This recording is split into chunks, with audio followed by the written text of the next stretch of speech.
Tesla Model 3 after 3 years. Many electric car owners are Tesla Model 3 owners, and while the car is far from perfect, it seems the vast majority of those owners don't regret their choice to buy the Tesla sedan. This Model 3 owner has had his car for 3 years, so he has a solid idea of the costs of ownership, how the battery is holding up, and what there is to like and dislike about the EV. The Tesla Model 3 was the most popular EV in the US and on the planet, at least for a time. In fact, it's considered the electric car that proved EVs could become mainstream vehicles and provide solid competition against the most compelling gas-powered rivals. The larger Model Y has now taken the lead as the more popular of the two Tesla siblings, but the Model 3 is the more affordable option.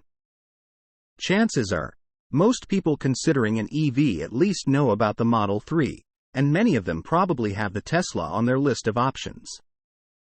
This would be especially true if they're looking for a relatively affordable EV, but don't need a crossover.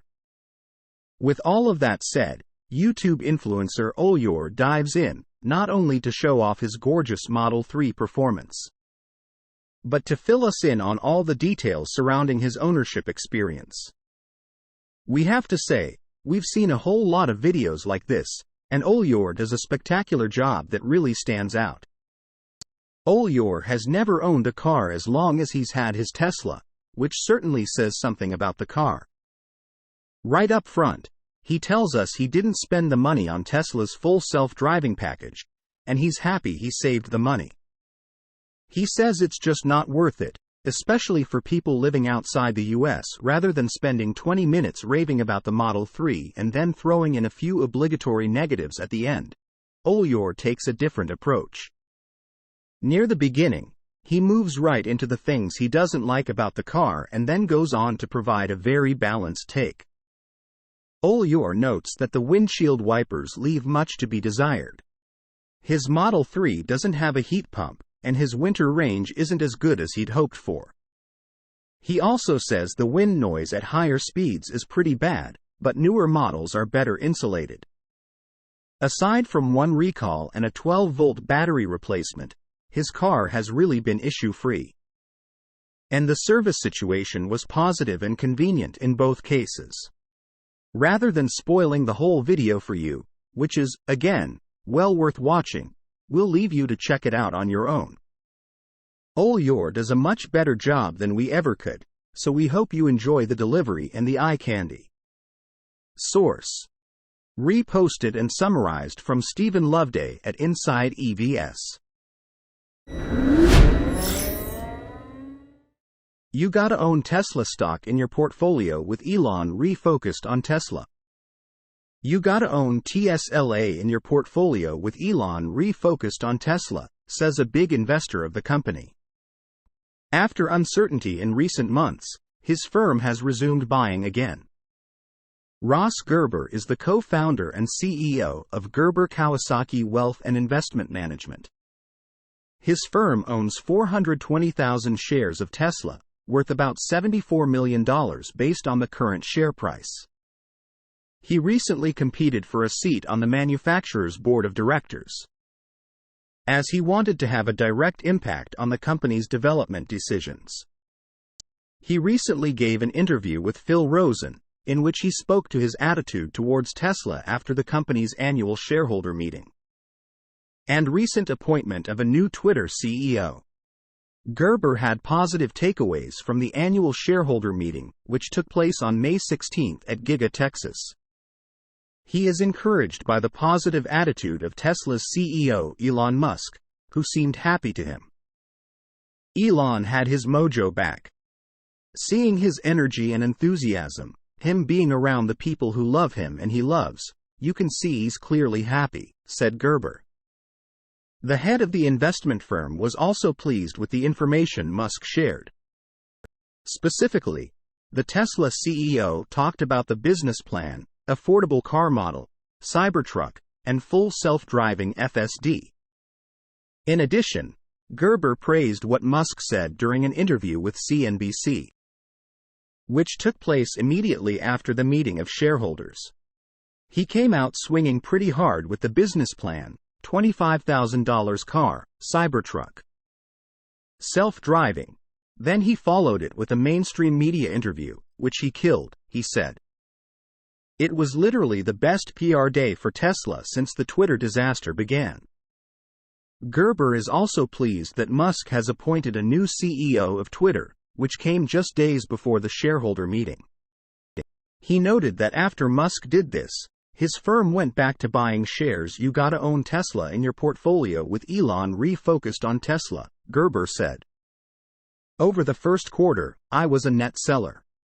I went from 440,000 shares to 420,000, but now I'm back to a buy, he added. I went from a hold and somewhat bearish, to a buy and somewhat bullish. The only thing keeping me from outright bullishness is the broader economy. Source. Reposted and summarized from Eva Fox at Tasmanian. Tesla Model Y with BYD batteries demonstrates high charging performance. Tesla has delivered the first batch of Model Y with BYD batteries. According to customer data, the vehicles demonstrate high charging performance, charging from 11% to 71% in 15 minutes. Tesla has delivered the first batch of rear-wheel drive Model Y versions with BYD batteries from its Giga Berlin, Germany. This is the first time Tesla has used BYD batteries for production. Some customers have already posted data on the charging power and society of the new model on the TFF forum.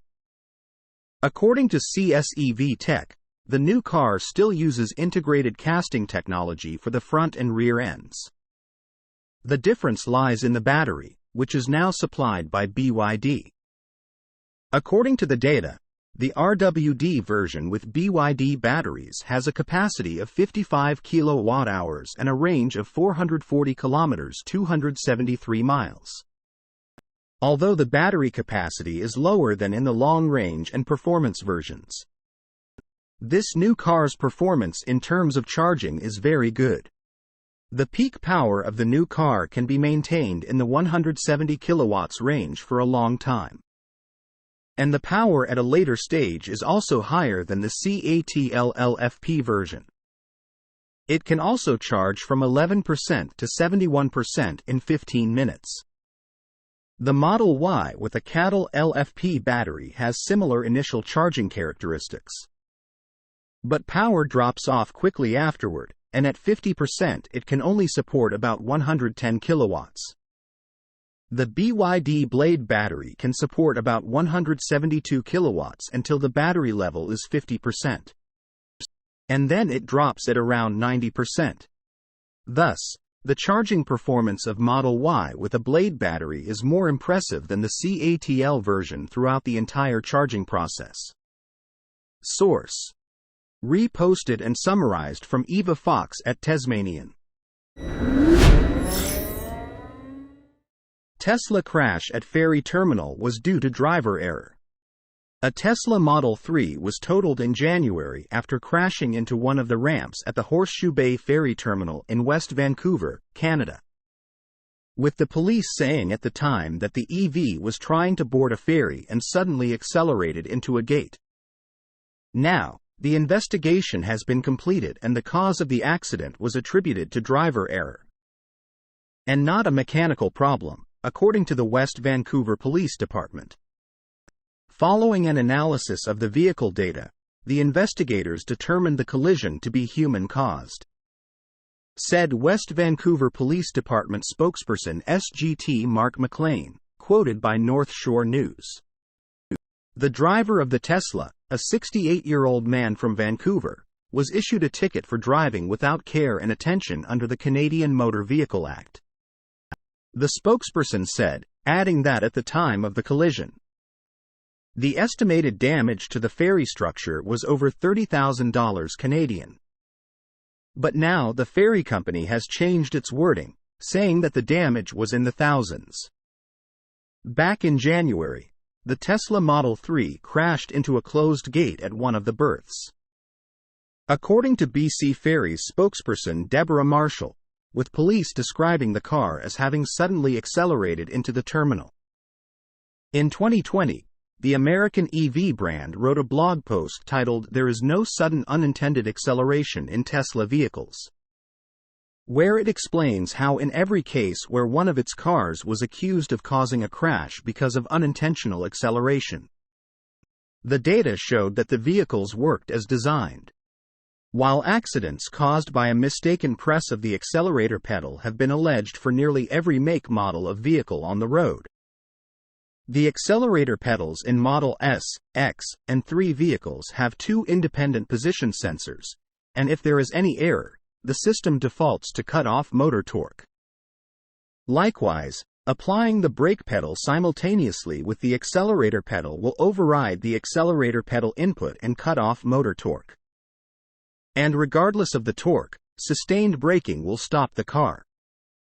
Additionally, well-known Tesla hacker Jason Hughes went on to say in 2020 that, in this case, Tesla did their homework on the hardware and software side very well to make sure this would never be an issue.